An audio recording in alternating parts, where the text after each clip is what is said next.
मूरति सतगुरु मिलन सर्वाधार मंगल मंगल करण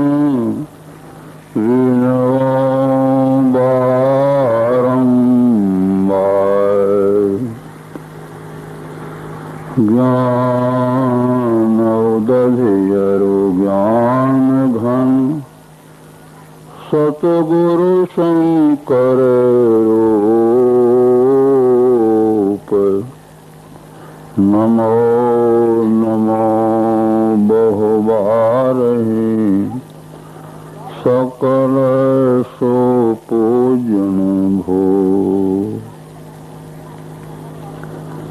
उपस्थित धर्मानुरागी सत्संग प्रेमी महान भाव माताओं एवं बहनों, आपके बिहार में ही एक गुगुनू झा नाम के हुए हैं। प्राय लोगों के संबंध में लोग सुनते हैं कुछ कहानी। वो एक बार एक बादशाह खरीद के ले आए। जब गांव पर आए तो किसी ने पूछा कि पंडित जी बादशाह कितना मिले हैं? बड़ा बढ़िया बादशाह है, का 75 रुपया में। फिर आगे बढ़े तो दूसरा आदमी मिला, पूछा बाबा जी ये बादशाह देखते बड़ा बढ़िया है, कितना मिले हैं? तो 75 रुपया में। फिर आगे पहुंचे कुएं के पास, एक आदमी पानी भर रहा था, पूछा महाराज जी ये बादशाह कितना मिले हैं? जैसे पूछा तो कुआं में कूद गए। कुआं में कूद गए, बड़ा हल्ला हुआ तो गाँव के लोग जो थे उनको निकाला तो निकलवे नहीं करे, किसी तरह से निकाला गया। तो फिर अब दौड़ने लगे चारों तरफ, 75 लोग कहने पड़े पंडित जी आप पागल हो गया, तो हल्ला कहना पड़े। जैसे खबर जुट गए थे, टीला पर खड़ा हो गए। कहा देखो भाई ये बादशाह हम 75 रुपये हम खरीद ले आए हैं, यही कहने के लिए हम सो के बुलाए हैं, तो आप लोग सुन लीजिए फिर मत पूछिएगा। कहने का मतलब ये आयोजन जो किया गया है तमाम पोस्ट और विज्ञापन शांति सदन में प्रकाशित करके अब करके आप लोगों के सामने जमा किया गया, किस लिए? एकमात्र संतों का विचार सुनाने के लिए। संतों का विचार सुनने से क्या होगा? हमारे परमाराज श्री सौरी महाराज के वचन में है, संत मता बिनु गति नहीं, सुनो सकल देख कान। हर एक इस कान को, इस बात को कान खोल कर सुन लो कि संतों के विचार के बिना अच्छी गति नहीं होगी। गति तो होगी ही, आए हैं सो जाएंगे, इसमें कोई संदेह नहीं है, लेकिन सुगति नहीं होगी। तो संतों के विचार में सबसे पहली बात, हर एक ही बात को सोचिए कि मैं क्या यह शरीर ही मैं? शरीर को जो मैं मानता है बहुत बड़ी भूल में है। किसी ने लिखा कि देह को मैं मानना सबसे बड़ा यह पाप है, पाप जितने पुत्र इसके सब पाप का यह बाप है।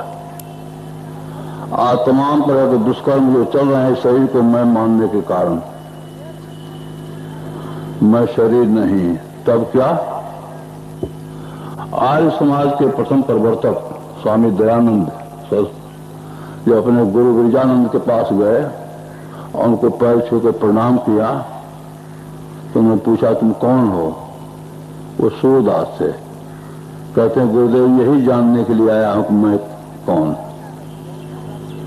देवताओं के राजा इंद्र और दैत्यों के राजा विरोचन दोनों गए ब्रह्मा के पास, यही पूछा कि मैं क्या? उन्होंने कहा कि ज्ञान गहन है, कोई मेधावी समझता है, अभी चले जाओ और 30 वर्ष तक अच्छी तरह से ब्रह्मचर्य का पालन करके आना और तब बतलाऊंगा। दोनों चले गए और ब्रह्मचर्य का पालन करने लगे। अब यह ब्रह्मचर्य का पालन कैसा? महाभारत की लड़ाई जो हो रही थी तो एक दिन दुर्योधन गया भीष्म पितामह के पास और कहा आप जो हमारे तरफ से लड़ रहे हैं ये तो लोगों को दिखलाने के लिए, लेकिन विजय चाहते हैं पांडवों का ही। अगर ऐसी बात नहीं होती तो आपके रहते सब पांडव सब जो दिन पर दिन जीतते जा रहे हैं कभी संभव नहीं था। और भी कुछ कटुवचन कहा, उनको हो गया क्रोध, तो क्रोध में विवेक खो जाता है। 500 बाण निकाल के रख दिया। कहा लोग कहते थे 500 बाण से कल 500 पांडवों को हम खत्म कर देंगे। यह बात जब पांडवों को मालूम हुई तो काटो तो खून नहीं, सब बेचैन हो गए। भगवान कृष्ण को मालूम हुआ तो कहते हैं कि आप लोग घबराइए नहीं, मैं उपाय करता हूं। और तब अर्जुन से कहते हैं तुम अर्जुन हमारे साथ चलो। अर्जुन को लेकर चले दुर्योधन के पास। धर्म युद्ध था, दिन में लड़ाई होती थी, सामने में लड़ाई जो बंद हो जाती थी तो दोनों पक्ष के लोग आपस में मिलना जुलना भी करते थे। तो अर्जुन को लेकर चले और रास्ते में समझाया कि तुम लोग जो वनवास में थे तो एक बार दुर्योधन अपने सब भाइयों के साथ, मंत्रियों के साथ बहुत बड़ी सेना लेकर रानियों के साथ तुम लोगों को लज्जित करने के लिए गया था। लेकिन तुम्हारा मित्र जो है गंधर्व राज चित्रसेन, उसको जब मालूम हुआ तो दुर्योधन की पर टूट पड़ा, उसकी सेना को तहस नहस कर दिया। उसने जितने सगे संबंधी से भाग गए और वह दुर्योधन को कुछ रानियों को पकड़ के लेके जाने लगा। तो दुर्योधन के जो सेवक थे तुम्हारे भाई युधिष्ठिर के पास गए और जाकर कहा, तो उन्होंने खास कर तुमको बुला, कहा कि देखो दुर्योधन कैसा भी है तो हम अपना ही भाई, उसके साथ अपनी प्रतिष्ठा है, उसको तुम छुड़ाओ। तुम लोग तो सोचते थे कि अच्छा हुआ बिना लड़ाई झगड़ा के कंटक टल गया, लेकिन भाई की बात मान के तुमने फिर छुड़ाया। तो उस समय दुर्योधन ने कहा था कि अर्जुन तूने हमारा बहुत बड़ा उपकार किया है, इसलिए हमसे तुम कोई वरदान ले लो। तो तूने कहा था कि रहने दीजिए, जब मौका लगे तो ले लूंगा, तो उस वरदान के लेने का ही मौका है, चलो। और जब दुर्योधन देने के लिए राजी हो जाए तो दूसरा कुछ नहीं, उसका मुकुट थोड़े काल के लिए तुम मांग लेना, हम तुम्हारा काम बना देंगे। दोनों पहुंचे वहां दुर्योधन के शिविर में। दुर्योधन देखा भगवान कृष्ण अर्जुन के साथ आ रहे हैं, आगे बढ़ के बड़े आदर से ले गया, बैठाया, स्वागत सत्कार किया। कुशल समाचार जब होने लगा तो अर्जुन से पूछा को अर्जुन तू कहाँ आए हो? तो कहा हाँ भाई जी हमारे एक वरदान है आपके वहां धरोहर। कहा हाँ हमको याद है, क्या चाहते हो, लड़ाई बंद कर दूं? राज्य जो कहो। कहा लड़ाई बंद करने की जरूरत नहीं है, राज्य भी अपना रखिए तो अंत में जो होगा हृदय करेगा, अपना मुकुट थोड़े काल के लिए हमको दे दीजिए। कहा कौन बड़ी बात है। भगवान अपने सर से मुकुट को हाथ में पकड़ा दिया। भगवान इशारा करते हैं चलो वो काम बन गया। अब वहां चले तो फिर रास्ते में सिखलाते हैं, देखो तुम्हारा शरीर और दुर्योधन का शरीर एक तरह से है, लंबाई चौड़ाई रूप रंग उस जरा भी अंतर की बात नहीं है। अगर अंतर कुछ है तो केवल बोली में है। तो ऐसे मुकुट को बांध लो अपने सर पर।